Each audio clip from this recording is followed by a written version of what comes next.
Hey y'all, it's Chris with Rockin Farm, and today we're going to touch just a little bit on some of the things that I keep in what I like to call my pig medical kit. Now listen y'all, not everybody keeps a medical kit for their various farm animals. I'm not judging you if you don't. Please don't judge me because I do. A lot of people have a lot of different attitudes about animals and like their resiliency and what you should and shouldn't have to do. Again, that's not what this video is like. I'm just here to tell you, I've got several grand invested in my breeding stock of Idaho pasture pigs already. I've got time and feed and money invested in my feeders. I've got pregnant gilts and pregnant sows that are getting ready to have piglets anytime in the next like 2 to 6 weeks. So y'all, I just want to make sure that I'm prepared for those events that might pop up. If all you do is bring in, 2 to 15 feeders a year, raise them up and get them out the door, then you probably don't need a lot of the stuff that's in my medical kit, especially all the stuff that's centered around farrowing.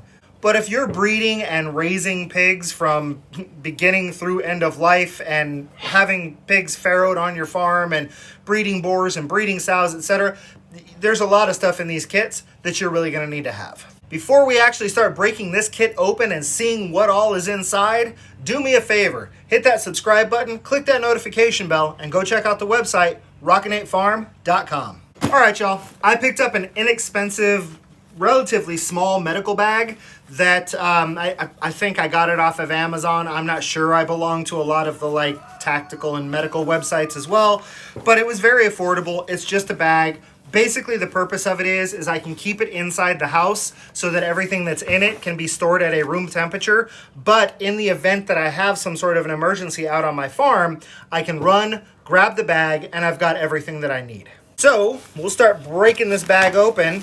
And the first thing on the top is something that is farrowing specific. I've got a piglet puller. This is used for farrowing in the event that a piglet is stuck in the birth canal.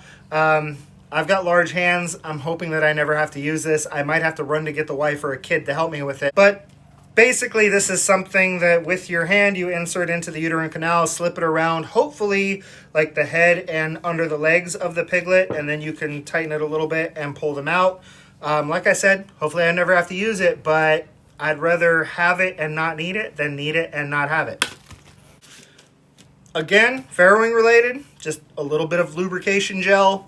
Because if I've got to go in with the piglet puller, I'm going to need to make sure that it's an easy entry, I guess might be a nice way to say it. And I also do not want to be in a situation where I'm 1000% covered in goop. So I keep a nice supply of these shoulder length animal obstetrics gloves. While we're on the topic of gloves, I make sure I keep some good nitrile or latex or some type of glove in my bag. And I make sure I've got multiple sizes in there. So I've got gloves that fit me, but I've also got gloves that fit my wife. Thermometer is just a good everyday thing to have inside of a kit. I keep a few kinds of disinfectant type stuff in here. So I've got some betadine, some good old rubbing alcohol, some Blue Coat. So like I said, these are all really good antimicrobial disinfectant type things.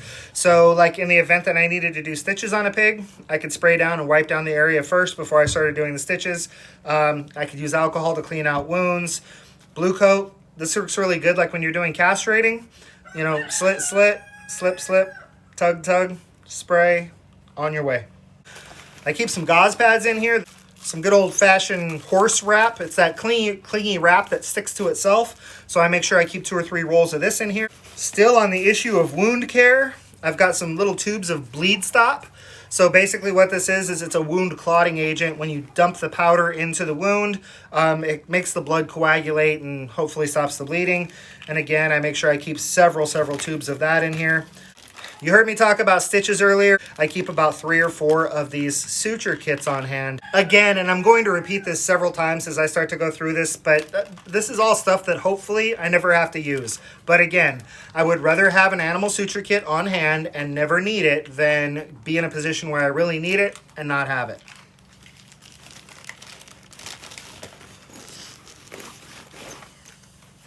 Now, in addition to having the suture kits, it's nice to just have a nice little kit of miscellaneous little pokey prods and tools and stuff like that. So this is just a little kit that has some forceps in it.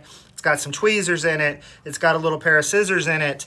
It has a scalpel and some scalpel blades in it. So in the event that I actually need to make some sort of an incision, like, oh, I don't know, piglet castrating, I've got all the tools that I need to do that as well. And that is kept inside this kit. A good sharp pair of bandage and tape scissors is always nice to have on hand. I like to keep a little brush in here. Sometimes if I'm going through the kit and making sure that it's fully stocked, I can just give the animals a little rub down. They really enjoy it. But the reason I keep a little brush in here is because all of my pigs do have hair. So again, if I'm doing some wound dressing, I can kind of clean off the area around it, you know, get the dirt and the hay and all that kind of stuff out of it. And then I can take some of my disinfectant type things and clean out the wound and then start the stitches or apply the creams or whatever it is that I have to do. Now that takes us to medications. So what are some of the medications that you should probably always have on hand? Well, when you're dealing with piglets, piglets can be very, very prone to pneumonia. It's just kind of one of those things that happens. You'll hear it in the pig community all the time, like, oh, this was a bad year for pneumonia. So it's not necessarily something that you can totally wholeheartedly avoid. I'm not going to get into the topic of whether or not we do, and I'm going to avoid the word here so I don't get some sort of a YouTube strike, but preventative injections that like we as humans often get as children so that we can go to school. Those things. I'm not going to get into that topic today. If you're a breeder who likes to use that kind of stuff or a breeder who doesn't like to use that kind of stuff, that's a personal decision. And it definitely has nothing to do with today's specific topic. If you carry those types of medications, you would probably keep them in this kit as well. Now, the types of medications that I keep in my kit for sure are things like a deworming agent. And again, this can be a touchy topic, so we're not going to talk about names. But there's actually 3 different types of deworming agents that I like to keep on hand. This is the one that I keep in the bag. It's one of the injectables. I don't have the other injectable right now. The third kind that I like to use is called Safeguard, and it is something that you put into their feed. Now, if I've got a pig that's a little sluggish, maybe it's a mama that just had a bunch of babies, or a pig that's recovering from an injury, or a pig that's recovering from illness, I like to have a little bit of vitamin B complex on hand, kind of help boost their energy and get them going again. LA200, it's one of the many antibiotics that I think it's important to carry. Now, like the deworming agents, it is a very good idea to have several different kinds of antibiotics. So maybe just like a good basic injectable penicillin, along with like Exceed, that's a really expensive one. So that's kind of use that sparingly type stuff. LA200, you can buy that at even someplace like Tractor Supply. It's like very over the counter. You don't even have to go to any of your specialty vet supply stores for that. But keeping a few different types of antibiotics for different ailments that might require an antibiotic. Different antibiotics just work better. I already mentioned having a good pain reliever and fever reducer on hand. That basically takes us to, well, how do we get those medications into the pigs? I keep some little needles on hand, little 3cc syringes with like 20 gauge needles. And then I'll also do like some 10, 15, 20 cc syringes, depending on how big I want to go, with like some 16, 18 gauge needles. Some medications are very, very thick and they're very, very hard to push through high gauge needles, which would be thinner needles that are more comfortable for the animal. So whenever possible, I want to use like 20 and 18, but there's some meds that just really require that 16 gauge needle. So it's good to always have those needles on hand. Then I also keep this handy dandy little tool around. This is called the slap shot. So basically, tube goes on to syringe, needle goes on other end of tube, and it allows you to kind of give some injections to pigs more easily. If you've got a pig that's down and they're really, really sick, you can pretty much do anything you want to them, in my experience.